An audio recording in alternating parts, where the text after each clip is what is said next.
Hello student, welcome ਇਨ ਦਾ economics class. ਅੱਜ ਦੀ plus 1 ਦੀ class ਵਿੱਚ ਜਿਹੜਾ ਅਸੀਂ ਟੌਪਿਕ ਕਰਨ ਜਾ ਰਹੇ ਹਾਂ ਉਹ ਪਾਰਟ 3 ਦੇ ਵਿੱਚੋਂ ਲਿਆ ਗਿਆ ਹੈ, ਜਿਸ ਦਾ ਨਾਮ ਹੈ ਉਪਭੋਗਤਾ ਸੰਤੁਲਨ ਦਾ ਅਰਥ ਅਤੇ ਇੱਕ ਵਸਤੂ ਦੇ ਸੰਬੰਧ ਵਿੱਚ ਉਪਭੋਗਤਾ ਸੰਤੁਲਨ ਦੀ ਵਿਆਖਿਆ। ਸੋ ਇਹ ਕੁਐਸਚਨ ਤੁਹਾਨੂੰ 6 ਨੰਬਰ ਦੇ ਵਿੱਚ ਪੁੱਛਿਆ ਜਾ ਸਕਦਾ। ਉਪਭੋਗਤਾ ਸੰਤੁਲਨ ਦਾ ਅਰਥ ਪੁੱਛਿਆ ਜਾ ਸਕਦਾ ਹੈ, ਟੇਬਲ ਤੇ ਡਾਇਗਰਾਮ ਨਾਲ ਇਸ ਦੀ ਵਿਆਖਿਆ ਪੁੱਛੀ ਜਾ ਸਕਦੀ ਇੱਕ ਵਸਤੂ ਦੇ ਸੰਬੰਧ ਵਿੱਚ। ਸੋ ਸ਼ੁਰੂ ਕਰਦੇ ਹਾਂ ਇਹਦਾ ਟੌਪਿਕ। ਸਭ ਤੋਂ ਪਹਿਲਾਂ ਸਾਨੂੰ ਪਤਾ ਹੈ ਕਿ ਉਪਭੋਗਤਾ ਜਿਹੜਾ ਆ ਉਹ ਕੌਣ ਹੁੰਦਾ ਹੈ। ਇੱਕ ਆਰਥਿਕ ਏਜੰਟ ਹੁੰਦਾ ਹੈ ਜੋ ਵਸਤੂਆਂ ਤੇ ਸੇਵਾਵਾਂ ਦਾ ਉਪਭੋਗ ਕਰਦਾ ਹੈ ਆਪਣੀਆਂ ਲੋੜਾਂ ਨੂੰ ਸੰਤੁਸ਼ਟ ਕਰਨ ਵਾਸਤੇ। ਇਹ ਵਸਤੂਆਂ ਕਿਹੜੀਆਂ ਹੁੰਦੀਆਂ ਨੇ? ਅੰਤਿਮ ਵਸਤੂਆਂ ਹੁੰਦੀਆਂ ਹਨ ਜਿਨ੍ਹਾਂ ਦਾ ਉਪਭੋਗ ਕਰਕੇ ਉਪਭੋਗਤਾ ਕੀ ਆਪਣੀ ਲੋੜਾਂ ਨੂੰ ਸੰਤੁਸ਼ਟ ਕਰਦਾ ਹੈ। ਹੁਣ ਆਪਾਂ ਦੇਖਦੇ ਹਾਂ ਕਿ ਉਪਭੋਗਤਾ ਸੰਤੁਲਨ ਕੀ ਹੈ। ਉਪਭੋਗਤਾ ਸੰਤੁਲਨ ਇੱਕ ਅਜਿਹੀ ਹਾਲਤ ਹੈ, ਅਜਿਹੀ ਸਥਿਤੀ ਹੈ ਜਿਹਦੇ ਵਿੱਚ ਕੀ ਹੈ, ਉਪਭੋਗਤਾ ਆਪਣੀ ਸੀਮਤ ਆਮਦਨ ਤੋਂ ਅਧਿਕਤਮ ਸੰਤੁਸ਼ਟੀ ਪ੍ਰਾਪਤ ਕਰ ਲੈਂਦਾ ਹੈ। ਉਸ ਹਾਲਤ ਨੂੰ ਅਸੀਂ ਉਪਭੋਗਤਾ ਸੰਤੁਲਨ ਕਹਾਂਗੇ। ਉਪਭੋਗਤਾ ਸੰਤੁਲਨ ਕੀ ਇੱਕ ਇਹੋ ਜਿਹਾ ਵਿਵਹਾਰ ਹੈ ਜਿਹਦੇ ਵਿੱਚ ਕੀ ਹੈ, ਉਪਭੋਗਤਾ ਆਪਣੀ ਮੌਜੂਦਾ ਹਾਲਤ ਨੂੰ ਸਭ ਤੋਂ ਵਧੀਆ ਮੰਨਦਾ ਹੈ। ਉਸ ਹਾਲਤ ਵਿੱਚ ਕੀ ਉਹ ਪਰਿਵਰਤਨ ਨਹੀਂ ਕਰਨਾ ਚਾਹੁੰਦਾ। ਕਿਉਂਕਿ ਉਹ ਸੀਮਤ ਆਮਦਨ ਤੋਂ ਅਧਿਕਤਮ ਸੰਤੁਸ਼ਟੀ ਪ੍ਰਾਪਤ ਕਰ ਰਿਹਾ ਹੈ।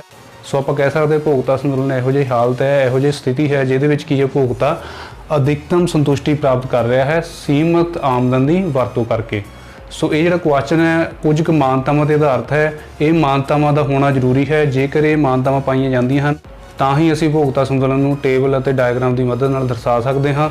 ਸੋ ਗੱਲ ਕਰਦੇ ਹਾਂ ਆਪਾਂ ਮਾਨਤਾਵਾਂ ਦੀ। ਸਭ ਤੋਂ ਪਹਿਲੀ ਮਾਨਤਾ ਹੈ ਸਮਝਦਾਰ ਉਪਭੋਗਤਾ। ਉਪਭੋਗਤਾ ਕੀ ਇਹ ਸਮਝਦਾਰ ਹੈ, ਉਸ ਨੂੰ ਪਤਾ ਹੈ ਕਿ ਉਸਨੇ ਕਿੰਨੀ ਆਮਦਨ ਕਿਹੜੀ ਵਸਤੂ ਤੇ ਖਰਚਣੀ ਹੈ ਤੇ ਉਸ ਤੋਂ ਕਿੰਨਾ ਸੰਤੁਸ਼ਟੀ ਪ੍ਰਾਪਤ ਕਰਨੀ ਹੈ। ਉਪਭੋਗਤਾ ਕੀ ਹੈ, ਆਪਣੀ ਆਮਦਨ ਨੂੰ ਸੋਚ ਸਮਝ ਕੇ ਖਰਚ ਰਿਹਾ। ਇਸ ਲਈ ਉਪਭੋਗਤਾ ਨੂੰ ਅਸੀਂ ਕੀ ਮੰਨਦੇ ਹਾਂ ਕਿ ਉਹ ਰੈਸ਼ਨਲ ਹੈ, ਸਮਝਦਾਰ ਹੈ। ਸੈਕੰਡ ਪੁਆਇੰਟ ਹੈ ਕਿ ਤੁਸ਼ਟੀ ਗੁਣ ਦਾ ਜਿਹੜਾ ਵਿਸ਼ਲੇਸ਼ਣ ਹੈ ਅਸੀਂ ਗਣਨਾਵਾਚਕ ਕਰਾਂਗੇ, ਭਾਵ ਕਿ ਇਹਨਾਂ ਦਾ ਜੋੜ ਘਟਾਓ ਕੀਤਾ ਜਾ ਸਕਦਾ ਹੈ। ਇਹਨਾਂ ਦਾ ਅੰਕਾਂ ਦੇ ਵਿੱਚ ਅਸੀਂ ਇਸ ਨੂੰ ਪੇਸ਼ ਕਰਾਂਗੇ। ਇਸੇ ਕਰਕੇ ਕੀ ਹੈ, ਗਣਨਾਵਾਚਕ ਜਿਹੜੀ ਹੈ ਤੁਸ਼ਟੀ ਗੁਣ ਵਿਸ਼ਲੇਸ਼ਣ ਅਸੀਂ ਕਰਾਂਗੇ।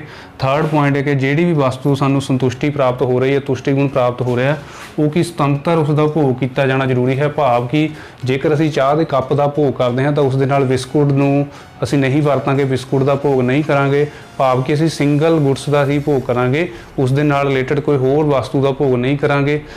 ਫੋਰਥ ਪੁਆਇੰਟ ਹੈ ਮੁਦਰਾ ਦਾ ਜੋ ਸਮਾਨ ਤੁਸ਼ਟੀ ਗੁਣ ਹੈ ਉਹ ਸਥਿਰ ਰਹਿੰਦਾ ਹੈ। ਉਪਭੋਗਤਾ ਦੀ ਮੁਦਰਾ ਦਾ ਜੋ ਸਮਾਨ ਤੁਸ਼ਟੀ ਗੁਣ ਹੈ ਉਹ ਕੀ ਹੈ, ਆਪਾਂ ਇੱਥੇ ਸਥਿਰ ਮੰਨ ਕੇ ਚੱਲਦੇ ਹਾਂ। ਫਿਫਥ ਪੁਆਇੰਟ ਹੈ ਸਾਡਾ ਉਪਭੋਗਤਾ ਦੀ ਰੁਚੀ ਜਿਹੜੀ ਹੈ ਉਹ ਵੀ ਸਥਿਰ ਮੰਨਦੇ ਹਾਂ ਕਿ ਜਿਹੜੀ ਵੀ ਵਸਤੂ ਨੂੰ ਉਹ ਵਰਤ ਰਿਹਾ ਉਸ ਦੇ ਪ੍ਰਤੀ ਜਿਹੜੀ ਉਹਦੀ ਰੁਚੀ ਹੈ ਉਹ ਬਦਲਦੀ ਨਹੀਂ, ਉਹ ਕੀ ਆ, ਸਥਿਰ ਰਹਿੰਦੀ ਹੈ। ਉਸ ਤੋਂ ਬਾਅਦ ਉਪਭੋਗਤਾ ਦੀ ਆਮਦਨ ਜਿਹੜੀ ਹੈ, ਜਿੰਨੀ ਵੀ ਉਹਦੇ ਕੋਲ ਆਮਦਨ ਹੈ ਉਹਨੂੰ ਅਸੀਂ ਸਥਿਰ ਮੰਨਦੇ ਹਾਂ। ਆਮਦਨ ਵਿੱਚ ਕੋਈ ਵੀ ਵਾਧਾ ਨਹੀਂ ਕਰਾਂਗੇ। ਇਸੇ ਤਰੀਕੇ ਨਾਲ ਵਸਤੂ ਦੀ ਕੀਮਤ ਵਿੱਚ ਵੀ ਕੋਈ ਵੀ ਚੇਂਜ ਨਹੀਂ ਹੁੰਦਾ ਜਿੰਨਾ ਟਾਈਮ ਕਿ ਉਪਭੋਗਤਾ ਉਸ ਵਸਤੂ ਨੂੰ ਵਰਤ ਰਿਹਾ। ਜਿੰਨੀਆਂ ਵੀ ਇਕਾਈਆਂ ਦਾ ਉਪਭੋਗ ਕਰੇਗਾ ਉਹ ਕੀ ਹੋਵੇਗਾ, ਉਹਨਾਂ ਦੀ ਕੀਮਤ ਸਥਿਰ ਹੋਵੇਗੀ। ਇਸੇ ਤਰੀਕੇ ਨਾਲ ਉਪਭੋਗਤਾ ਨੂੰ ਪੂਰਨ ਗਿਆਨ ਹੁੰਦਾ ਹੈ, ਵਸਤੂ ਦੀ ਕੀਮਤ ਬਾਰੇ ਪੂਰਨ ਗਿਆਨ ਹੁੰਦਾ ਹੈ। ਉਸ ਵਸਤੂ ਮਿਲਣ ਵਾਲੀ ਜਿਹੜੀ ਸਮਾਨ ਤੁਸ਼ਟੀ ਗੁਣ ਹੈ ਉਸ ਦੇ ਬਾਰੇ ਵੀ ਉਸਨੂੰ ਪੂਰਨ ਗਿਆਨ ਹੁੰਦਾ ਹੈ ਕਿ ਕਿੰਨੀ ਵਸਤੂ ਦਾ ਉਹਨੇ ਉਪਭੋਗ ਕਰਨਾ ਹੈ। ਇਸ ਦੇ ਬਾਰੇ ਉਹ ਪੂਰੀ ਕੈਲਕੂਲੇਸ਼ਨ ਲਗਾ ਸਕਦਾ ਹੈ। ਸੋ ਆਪਾਂ ਕਹਿ ਸਕਦੇ ਹਾਂ ਉਪਭੋਗਤਾ ਨੂੰ ਕੀ ਹੈ, ਪੂਰਨ ਗਿਆਨ ਹੁੰਦਾ ਹੈ। ਸੋ ਇਹਨਾਂ ਮਾਨਤਾਵਾਂ ਦੇ ਆਧਾਰ ਤੇ ਹੀ ਅਸੀਂ ਟੇਬਲ ਦੇ ਡਾਇਗਰਾਮ ਦੀ ਵਿਆਖਿਆ ਕਰਾਂਗੇ। ਮਾਨਤਾਵਾਂ ਤੋਂ ਬਾਅਦ ਅਸੀਂ ਕੁਝ ਸ਼ਰਤਾਂ ਲੈ ਕੇ ਚੱਲਦੇ ਹਾਂ ਜਿਸ ਦੇ ਆਧਾਰ ਤੇ ਅਸੀਂ ਕੀ ਟੇਬਲ ਅਤੇ ਡਾਇਗਰਾਮ ਦੀ ਵਿਆਖਿਆ ਕਰਾਂਗੇ। ਸਭ ਤੋਂ ਪਹਿਲੀ ਵਸਤੂ ਦੀ ਹਰੇਕ ਇਕਾਈ ਦੀ ਕੀਮਤ ਕੀ ਹੋਵੇਗੀ, 4 ਰੁਪਏ ਹੋਵੇਗੀ। ਭਾਵ ਕਿ ਚਾਹੇ ਤੁਸੀਂ ਪਹਿਲੀ ਵਸਤੂ ਨੂੰ ਦਾ ਉਪਭੋਗ ਕਰਦੇ ਹੋ ਚਾਹੇ ਚੌਥੀ ਵਸਤੂ ਦਾ ਉਪਭੋਗ ਕਰਦੇ ਹੋ, ਉਹਨਾਂ ਦੀ ਕੀਮਤ ਕੀ ਅਸੀਂ 4 ਫਿਕਸ ਕੀਤੀ ਹੈ। ਇਸ ਨੂੰ ਅਸੀਂ PX ਸਿੰਬਲ ਦੇ ਨਾਲ ਸ਼ੋਅ ਕਰਾਂਗੇ। ਵਸਤੂ ਦੀ ਜਿਹੜੀ ਸਮਾਨ ਤੁਸ਼ਟੀ ਗੁਣ ਹੈ ਉਸ ਨੂੰ ਅਸੀਂ MUX ਸਿੰਬਲ ਦੇ ਨਾਲ ਅਸੀਂ ਸ਼ੋਅ ਕਰਾਂਗੇ। ਉਸੇ ਤਰੀਕੇ ਨਾਲ ਮੁਦਰਾ ਦਾ ਸਮਾਨ ਤੁਸ਼ਟੀ ਗੁਣ ਅਸੀਂ 4 ਜੁਟਿਲ ਮੰਨ ਕੇ ਚੱਲ ਹੋਵੇਗੀ ਤੇ ਇਸ ਨੂੰ ਅਸੀਂ MUM ਭਾਵ ਮਾਰਜਿਨਲਿਟੀ ਦੇ ਨਾਲ ਅਸੀਂ ਸ਼ੋਅ ਕਰਾਂਗੇ। ਤੇ ਸਾਡੀ ਜਿਹੜੀ ਮੇਨ ਸ਼ਰਤ ਹੈ ਉਪਭੋਗਤਾ ਸੰਤੁਲਨ ਦੀ ਉਹ ਹੈ ਕਿ ਪ੍ਰਾਈਸ ਆਫ X ਗੁਡਸ ਜਦੋਂ ਕਿਸੇ ਦੇ ਬਰਾਬਰ ਹੋਵੇ ਮਾਰਜਿਨਲਿਟੀ ਆਫ X ਗੁਡਸ ਵਟਾ ਮਾਰਜਿਨਲਿਟੀ ਆਫ ਮਨੀ। ਭਾਵ ਕਿਸੇ ਵਸਤੂ ਦਾ ਸਮਾਨ ਤੁਸ਼ਟੀ ਗੁਣ ਅਤੇ ਮੁਦਰਾ ਦਾ ਸਮਾਨ ਤੁਸ਼ਟੀ ਗੁਣ ਨੂੰ ਅਸੀਂ ਭਾਗ ਕਰਕੇ ਜੋ ਵੀ ਸਾਡੇ ਕੋਲ ਵੈਲਿਊ ਆਵੇਗੀ ਉਹ ਕੀ ਆ, ਪ੍ਰਾਈਸ ਆਫ X ਗੁਡਸ ਦੇ ਬਰਾਬਰ ਹੋਣੀ ਚਾਹੀਦੀ ਹੈ। ਉਸ ਸਥਿਤੀ ਵਿੱਚ ਕੀ ਉਪਭੋਗਤਾ ਸੰਤੁਲਨ ਦੀ ਹਾਲਤ ਵਿੱਚ ਹੋ ਸਕਦਾ। Price of X goods equal to MUX over MUM ਦੀ ਕੰਡੀਸ਼ਨ ਨੂੰ ਅਸੀਂ ਟੇਬਲ ਦੇ ਵਿੱਚ ਚੈੱਕ ਕਰਾਂਗੇ ਕਿ ਕਿੱਥੇ ਉਪਭੋਗਤਾ ਸੰਤੁਲਨ ਦੀ ਹਾਲਤ ਵਿੱਚ ਪਾਇਆ ਜਾਂਦਾ ਹੈ। ਤੇ ਦਿੱਤੇ ਹੋਏ ਟੇਬਲ ਵਿੱਚ ਆਪਾਂ 5 ਕਾਲਮ ਲੈ ਕੇ ਚੱਲਦੇ ਹਾਂ। ਪਹਿਲੇ ਕਾਲਮ ਦੇ ਵਿੱਚ ਵਸਤੂ ਦੀ ਮਾਤਰਾ ਲੈ ਕੇ ਚੱਲਦੇ ਹਾਂ। ਦੂਸਰੇ ਕਾਲਮ ਦੇ ਵਿੱਚ ਅਸੀਂ ਪ੍ਰਾਈਸ ਆਫ X ਗੁਡਸ ਵਸਤੂ ਦੀ ਕੀਮਤ ਜੋ ਕਿ ਸਮਾਨ ਹੈ 4 ਹਰ ਇਕਾਈ ਦੀ ਕੀਮਤ। ਫਿਰ ਮਾਰਜਿਨਲਿਟੀ ਆਫ X ਜਿਹੜੀ ਆ ਉਹ ਅਸੀਂ ਤੀਸਰੇ ਕਾਲਮ ਵਿੱਚ ਸ਼ੋਅ ਕਰਦੇ ਹਾਂ। ਮਾਰਜਿਨਲਿਟੀ ਆਫ ਮਨੀ ਜੋ ਕਿ ਅਸੀਂ 4 ਜੁਟਲ ਸਮਾਨ ਲੈ ਕੇ ਚੱਲਦੇ ਹਾਂ ਹਰ ਇਕਾਈ ਦੀ। ਇਸੇ ਤਰੀਕੇ ਨਾਲ ਰੇਸ਼ੋ ਅਸੀਂ ਚੈੱਕ ਕਰਾਂਗੇ। 5ਵੇਂ ਕਾਲਮ ਦੇ ਵਿੱਚ ਕੈਲਕੂਲੇਸ਼ਨ ਕਰਾਂਗੇ ਅਸੀਂ ਇਹਨਾਂ ਤੀਜੇ ਅਤੇ ਚੌਥੇ ਕਾਲਮ ਦੀ ਜਦੋਂ ਅਸੀਂ ਭਾਗ ਕਰਾਂਗੇ ਤਾਂ ਅਸੀਂ ਇਸ ਕੈਲਕੂਲੇਸ਼ਨ ਨੂੰ ਸੋਲਵ ਕਰ ਸਕਦੇ। ਸਭ ਤੋਂ ਪਹਿਲਾਂ ਦੇਖਦੇ ਜਦੋਂ ਪਹਿਲੀ ਵਸਤੂ ਦੀ ਇਕਾਈ ਦਾ ਉਪਭੋਗ ਕੀਤਾ ਜਾਂਦਾ ਹੈ ਤਾਂ ਉਸ ਦੀ ਕੀਮਤ 4 ਹੈ। ਉਸ ਤੋਂ ਮਿਲਣ ਵਾਲੀ ਮਾਰਜਿਨਲਿਟੀ ਕੀ ਹੈ, 20 ਹੈ। तो मार्जिन यूटिलिटी ऑफ मनी की है साडी 4 है। जो असीं कैलकुलेशन करते हैं तो साडा जिहड़ा आंसर आ रहा है वो 5 आ रहा है, जबकि साडी मार्जिन यूटिलिटी ऑफ मनी 4 है। रेशो साडी कितनी आ रही है 5 आ रही है। इत्थे की उपभोक्ता नूं लाभ हो रहा क्योंकि 5 वैल्यू ज़्यादा है।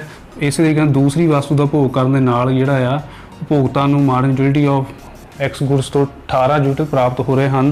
तो कैलकुलेशन करने तो बाद 4.5 जो उसकी margin utility of X over margin utility of money करके आंसर आता है। जो भी उपभोक्ता नूं लाभ पहुँचा रहा है, क्योंकि उपभोक्ता की जी यूटिलिटी मनी की है वो 4 है, तो उसनूं प्राप्त की हो रहा है 4.5 यूटिल्स।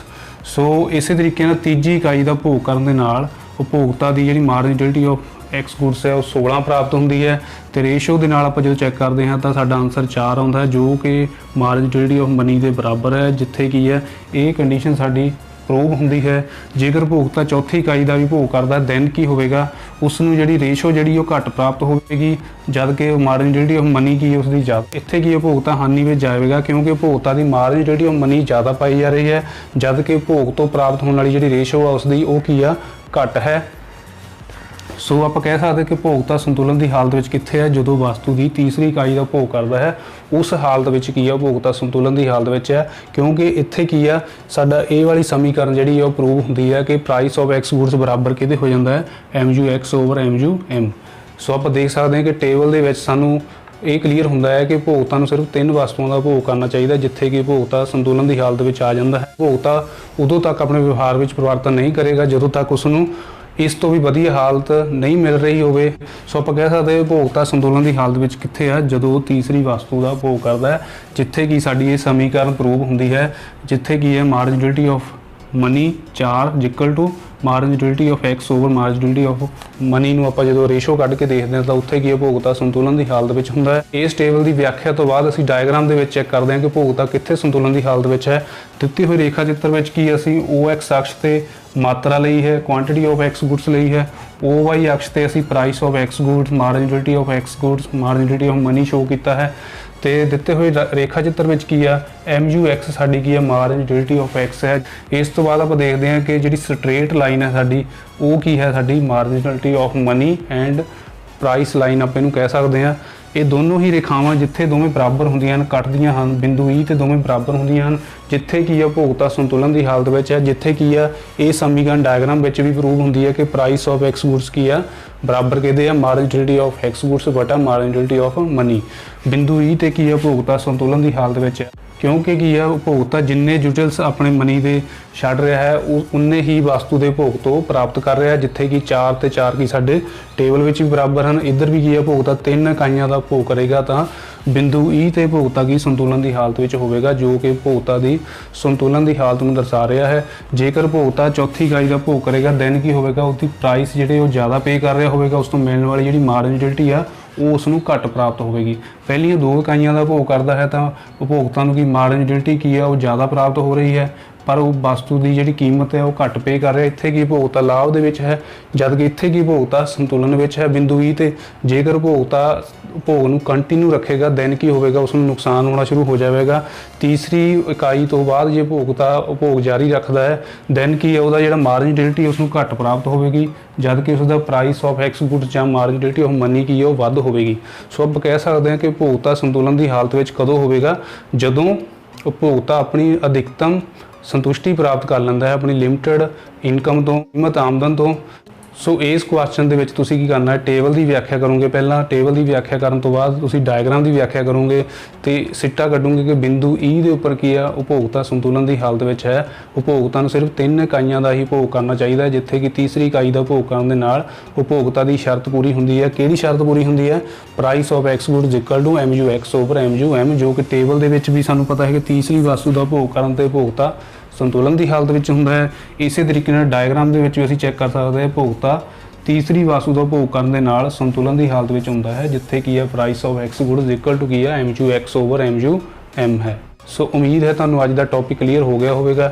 इस टॉपिक नाल रिलेटेड जिहड़ा क्विज़ है मैं डिस्क्रिप्शन दे विच दिता है, तुसीं उसनूं हल करके अपनी वीडियो तो प्राप्त नॉलेज नूं चैक कर सकते हो। सो अज दी वीडियो देखने लई तुहाडा बहुत बहुत धन्नवाद। थैंक्स।